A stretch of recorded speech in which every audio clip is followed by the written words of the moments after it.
Bonjour à tous, c'est Daniel, pasteur de l'Église biblique baptiste de Charleville-Mézières. Merci de regarder cette vidéo. J'espère que vous passiez une bonne semaine. On va continuer notre étude en Éphésiens chapitre 3. Si vous avez une Bible, Éphésiens chapitre 3. Le titre du message aujourd'hui, c'est un mystère révélé. Le mystère révélé. Éphésiens chapitre 3, verset 1, la Bible dit, « C'est à cause de cela que pour moi, Paul, je suis le prisonnier de Jésus-Christ pour vous, les gentils.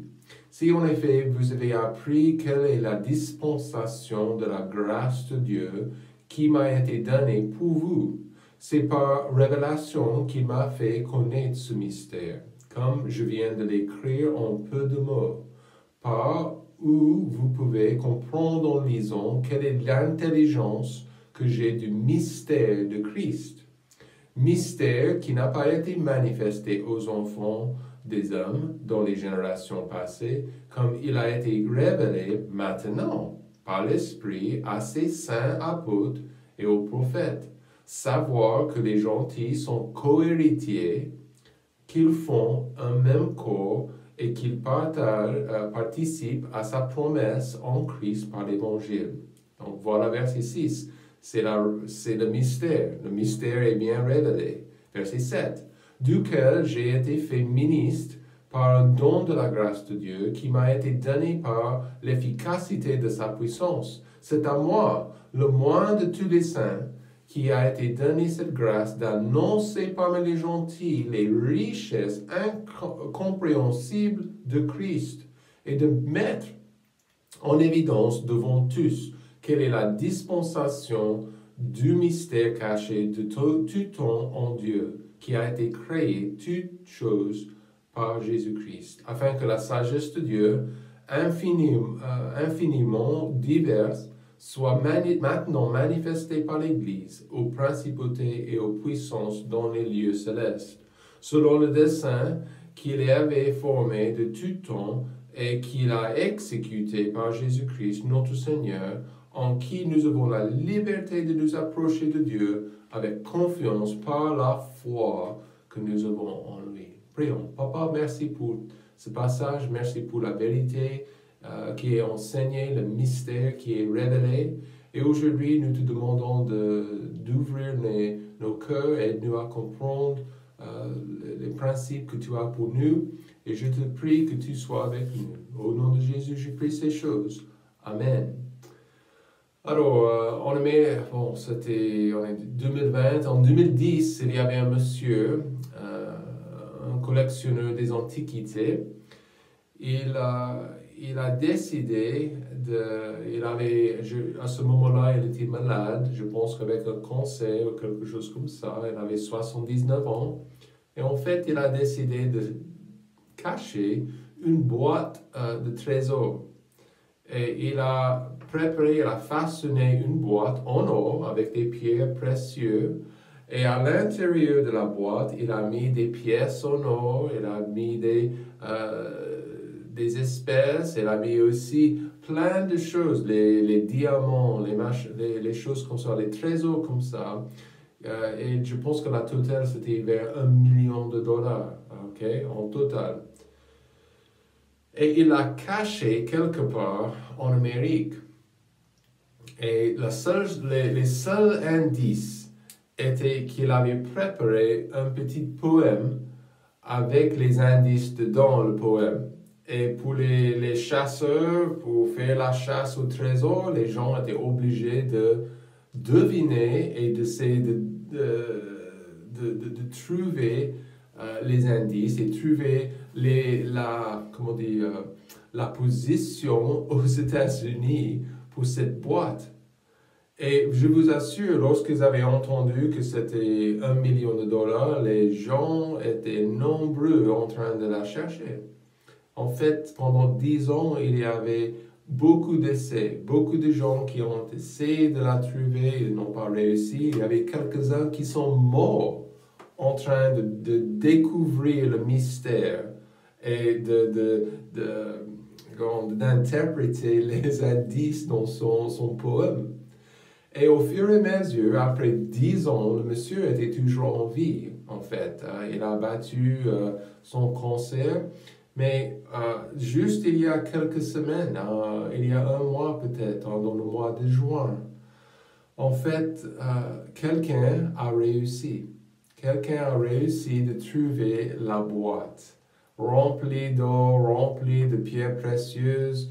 Et le monsieur, ils ont filmé, vous pouvez le trouver sur YouTube, j'imagine, des vidéos avec le monsieur en train de valider la découverte. En fait, c'était trouvé dans les montagnes des Rockies au Colorado, aux États-Unis. Et intéressant, mais il a bien validé la découverte que c'était bien ce qu'il avait caché quelque part dans les montagnes. Mais le mystère a été révélé. Ça a pris du temps, mais le chasseur, il a interprété, il a trouvé la position de cette boîte et il a été évidemment rémunéré. Paul, dans le passage aujourd'hui, il est en train d'expliquer davantage certaines des vérités dont il a déjà parlé. Donc, verset 19 de chapitre 2, il a dit « Vous n'êtes plus ni des étrangers, ni des gens de dehors, mais concitoyens des saints. » Donc, il parle aux gentils. Donc, il met l'accent en chapitre 2 sur l'unité des croyants de Dieu. Même si ça ne dépend pas de ma nationalité, ça ne dépend pas de la couleur de ma peau, si nous sommes sauvés et nous avons le même sauveur, nous sommes liés, nous sommes unis.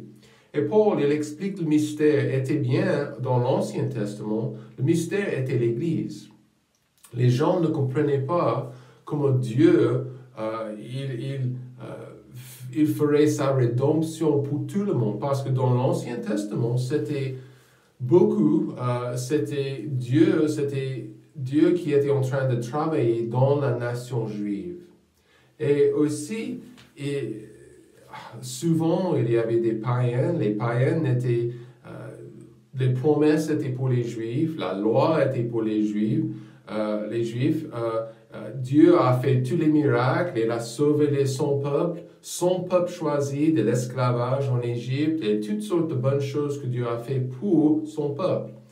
Mais les païens n'étaient pas compris inclus dans les bénédictions, dans les promesses. Et en fait, c'était les païens, si vous lisez l'Ancien Testament, les païens qui ont corrompu les Juifs, leur adoration du vrai Dieu, et les païens, ils ont introduit leur idolâtrie, leurs mauvaises pratiques aux Juifs. Et souvent, les Juifs, ils l'ont accepté. Les païens, régulièrement aussi. Ils ont fait des guerres. Pensez à David et Goliath. D'accord? Et ça, c'est un épisode dans une série de guerres contre des ennemis variés et différents, mais païens. Et en fait, c'est important pour nous de comprendre que c'était vraiment, vraiment un mystère que Dieu sauverait les païens. Voyez avec moi, gardez votre place en Éphésiens, on va regarder quelques versets, lire quelques versets en Deutéronome. 5e verset de la Bible, Deutéronome, on va démarrer avec verset 11, chapitre 11. Deutéronome, chapitre 11, verset 23. Si je peux le trouver. La Bible dit, l'Éternel dépossédera devant vous toutes ces nations et vous vous rendrez maîtres de nations plus grands et plus puissants que vous. Donc c'était une promesse que c'était Dieu qui gagnerait les victoires contre les nations païennes. Et un autre verset, Deutéronome 9, verset 4. Ne dis point en ton cœur que l'Éternel ton Dieu les aura chassés devant toi. C'est à cause de ma justice que l'Éternel m'a emmené pour posséder ce pays. Car c'est à cause de l'impiété de ces nations que l'Éternel va les déposséder devant toi. Donc, quelle impiété? Donc, ils étaient idolâtres. Souvent, dans ces nations païennes, vous savez ce qu'ils ont fait, ils ont loué des démons, ils ont loué les étoiles, ils ont offert leur fils et leur fille dans le feu pour adorer les démons. Dieu n'était pas content de tout ça. Deutéronome chapitre 4, verset 12. La Bible nous dit aussi, et l'Éternel vous parla du milieu, non, je m'excuse, c'est Deutéronome 12, verset 30. Prends garde à toi, de peur que tu ne tombes dans le piège en suivant l'idolâtrie, les païens. Quand elles auront été détruites de devant toi et que tu ne recherches leur Dieu en disant, comment ces nations servaient-elles leur Dieu? Que je fasse de même, moi aussi. Donc, un avertissement. Dieu dit, vous ne cherchez pas ces idoles, vous ne cherchez pas à adorer ces faux dieux. Donc ça, c'est pourquoi je suis en train de juger ces païens et ces nations. Et malheureusement, les Juifs, ils ont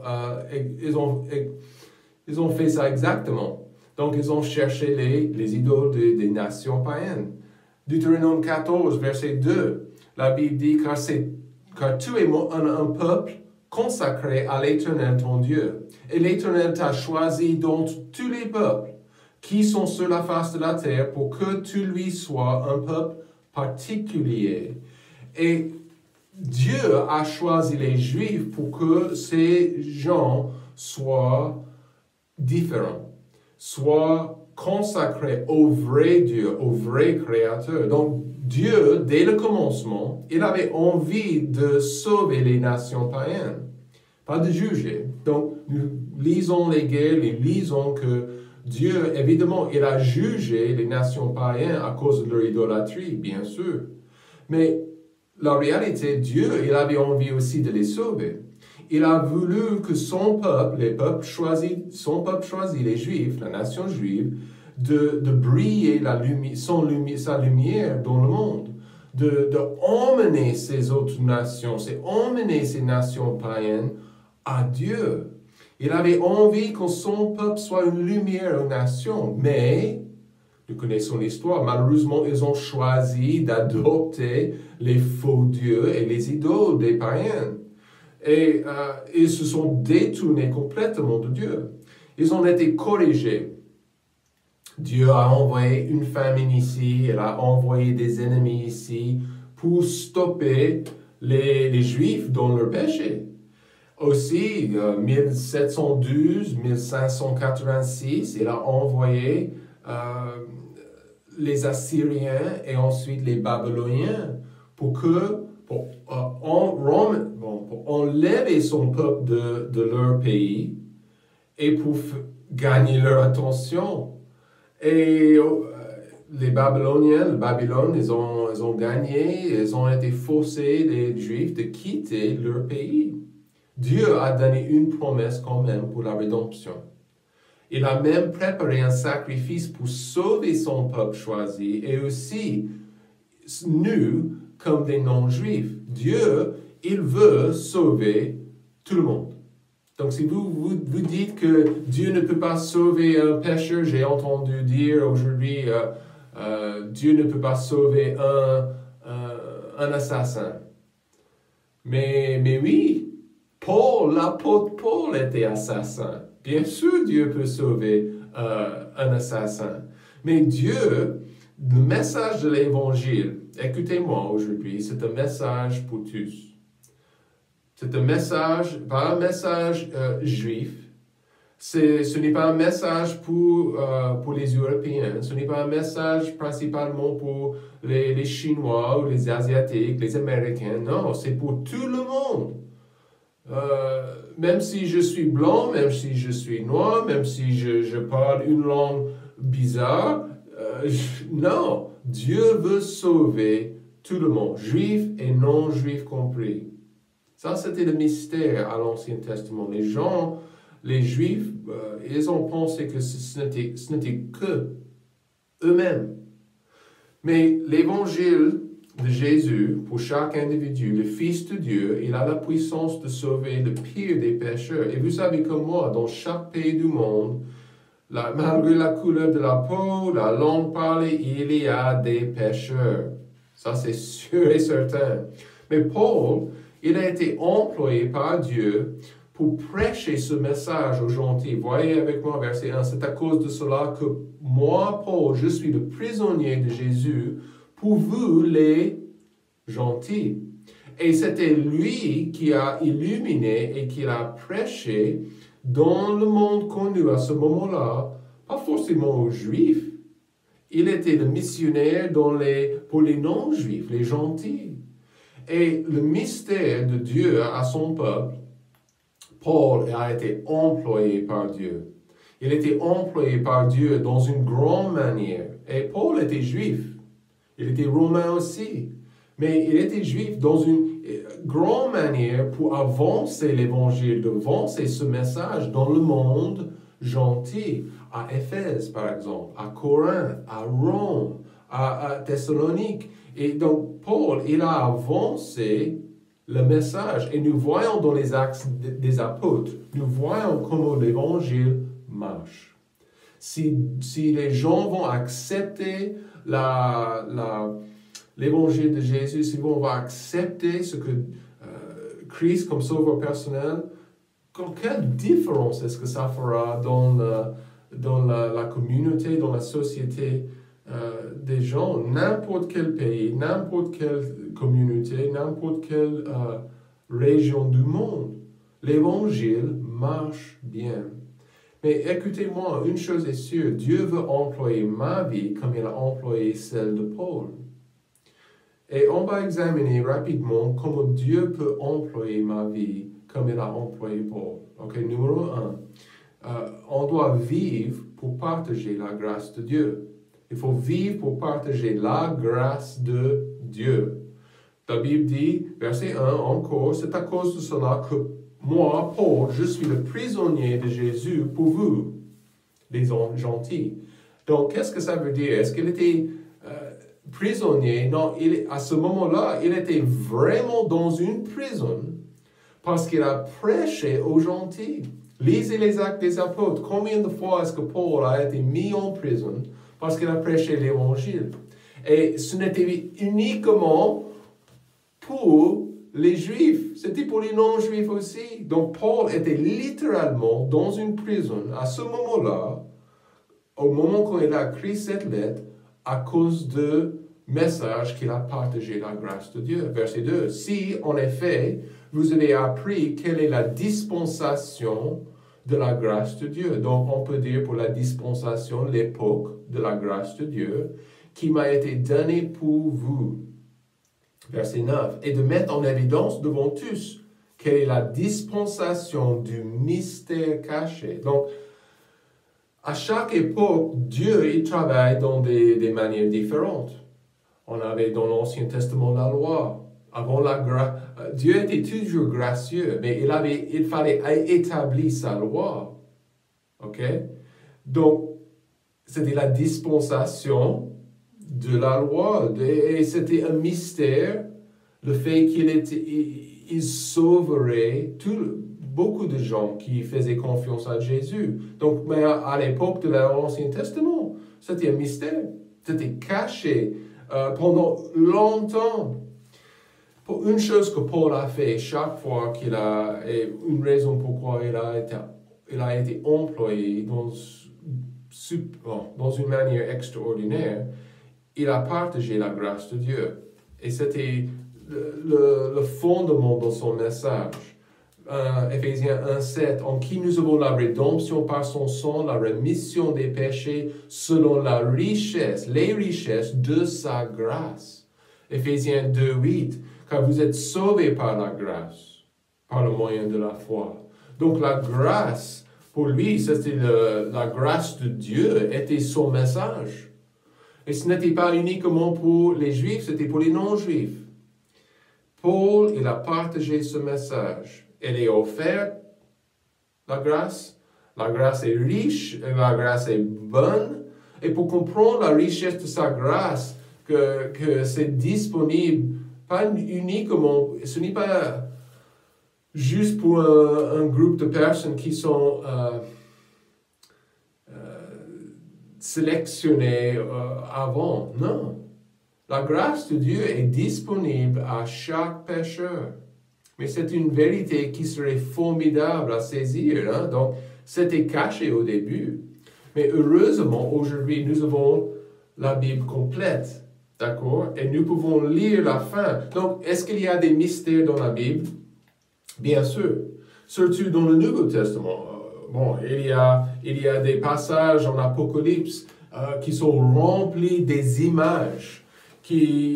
C'est impossible d'avoir la précision par rapport à cette interprétation de certaines images. Mais là, attendez. Ce mystère qui était caché avant que les gentils et les non-juifs seraient membres de la famille de Dieu, partie du corps de Christ, l'Église, attention, ce n'est plus un mystère. Dieu avait l'intention toujours d'inclure les gentils, les non-juifs dans sa famille et dans son Église. Personne. Et il n'y a pas de personne à la peau de l'Église en train d'en pécher, mais à l'époque de Paul et Pierre, bien sûr. Il y avait une mur de séparation selon chapitre 2. Paul avait le privilège de partager cette grâce avec les gens pareils avec nous. Vous voulez que Dieu emploie votre vie, partagez la grâce de Dieu avec vos proches. Comment Dieu peut les sauver. Numéro 2. Pour être bien employé par Dieu, il faut comprendre la volonté de Dieu. Verset 3. C'est par révélation qu'il m'a fait connaître ce mystère comme je viens de l'écrire en peu de mots. Par où vous pouvez comprendre en lisant quelle est l'intelligence que j'ai du mystère de Dieu. Mystère qui n'a pas été manifesté aux enfants des hommes dans les générations passées, comme il a été révélé maintenant par l'Esprit.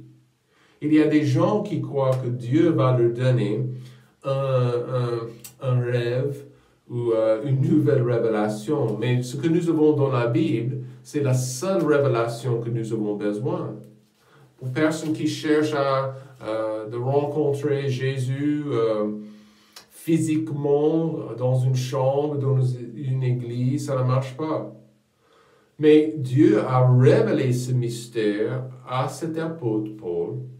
Et Dieu, aujourd'hui, avec cette révélation, nous avons toutes les nouvelles que nous avons besoin ici dans la Bible. Et aujourd'hui, on doit comprendre la volonté de Dieu, on doit comprendre ce qu'il veut faire.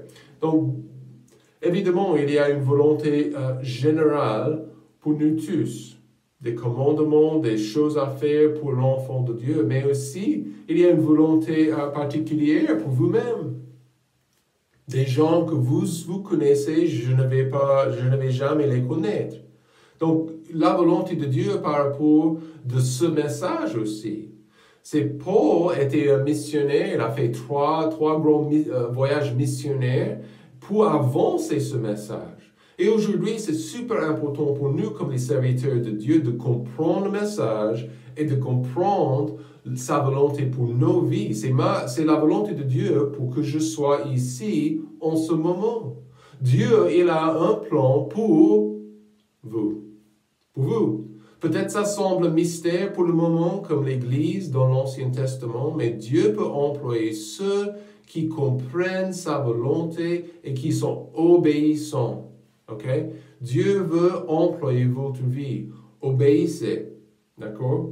Donc, numéro 3, il faut aimer les autres comme Jésus les aime.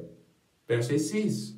Savoir que les gentils sont co-héritiers et qu'ils font un même corps, sont unis avec les Juifs croyants dans le Seigneur et qu'ils participent à sa promesse en Christ par l'Évangile. Les promesses que je trouve dans la Bible sont, pour moi, je ne suis pas juif, mais je suis croyant, j'ai accepté Jésus et en Christ, je suis uni. En Christ, je suis partie du corps, de son corps. Entre juifs et gentils, à l'époque de Paul, il y avait beaucoup d'animosité. les demi-juifs aussi, les Samaritains. Lisez la parabole du bon Samaritain, d'accord? Il y avait un juif par terre, le pharisee a passé par lui, et le monsieur religieux a passé par lui, mais c'était le Samaritain, la personne normalement, typiquement rejetée, qui a donné des soins à ce monsieur qui avait été battu par les voleurs. Aimez les autres comme Jésus, comme Dieu les aime. Le racisme, c'est quelque chose qui existe toujours. Pourquoi? Parce que des hommes sont pécheurs. Le racisme va exister jusqu'au bout. Pourquoi? Parce que les gens sont pécheurs. Mais dans l'Église, dans le cœur du croyant de Dieu, du croyant de Christ, nous avons maintenant un amour pour les gens autour de nous. Nous voyons partout dans les évangiles la haine parmi les peuples. Mais Dieu aime tous, tout le monde. Il aime ceux qui sont méprisés et il aime bien la personne qui méprise. Il aime bien ceux qui sont rejetés et il aime bien la personne qui rejette. Aujourd'hui, nous devons démontrer l'amour de Jésus-Christ comme il faut. Numéro 4. Laissez Dieu travailler dans votre cœur. Verset 7, duquel j'ai été fait ministre par un don de la grâce de Dieu. Dieu a appelé Paul d'être missionnaire. Il lui a donné le pouvoir d'être missionnaire aussi. La grâce de Dieu qui m'a été donnée par l'efficacité de sa puissance. Dieu était en train de bosser dans le cœur et dans la vie de Paul. Lisez sa vie, ok? Dans les Actes des Apôtres. Paul a laissé Dieu travailler. Souvent, ce que nous faisons, on ne le fait pas. Nous sommes préoccupés par le boulot, pour plein d'autres choses, et on ne laisse pas Dieu travailler comme il faut dans nos cœurs. C'est super triste. Si Dieu ne peut pas travailler dans votre cœur, vous êtes un peu têtu, un peu orgueilleux, il faut se repentir aujourd'hui. Il faut demander à Dieu de bosser et de travailler dans votre cœur pour que vous soyez comme Jésus-Christ et vous soyez un serviteur efficace.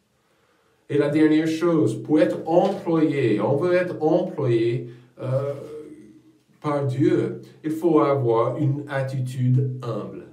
Et verset 8, la Bible dit, « C'est à moi, le moindre de tous les saints, qui a été donné cette grâce d'annoncer parmi les gentils les richesses incompréhensibles de Christ. » Aujourd'hui, il y a trop d'orgueil. Trop d'orgueil. Trop de personnes qui ne sont pas intéressées pour parler aux gens qui sont différents qu'eux, qui ne sont pas... Non, Dieu aime tout le monde. Jésus est mort pour tout le monde. Et même cette vérité et ce mystère de sauver et de restaurer les païens, c'était caché dans l'Ancien Testament. Maintenant, le mystère est clair. Le mystère est révélé. Dieu a donné un seul sauveur. Et c'est à nous de comprendre ce qu'il a fait et c'est à nous de l'accepter par la foi. Si on ne le fait pas, c'est notre choix. Dieu ne force personne. Mais une chose pour le croyant, pour l'enfant de Dieu, Dieu veut employer votre vie énormément. Laissez-le. Laissez-le faire. Laissez-le travailler dans votre vie pour faire une différence dans le monde aujourd'hui. Ça dépend de vous. Laissez Dieu faire quelque chose dans votre cœur et votre vie. Et aujourd'hui, mes prières sont bien avec vous et que Dieu vous bénisse.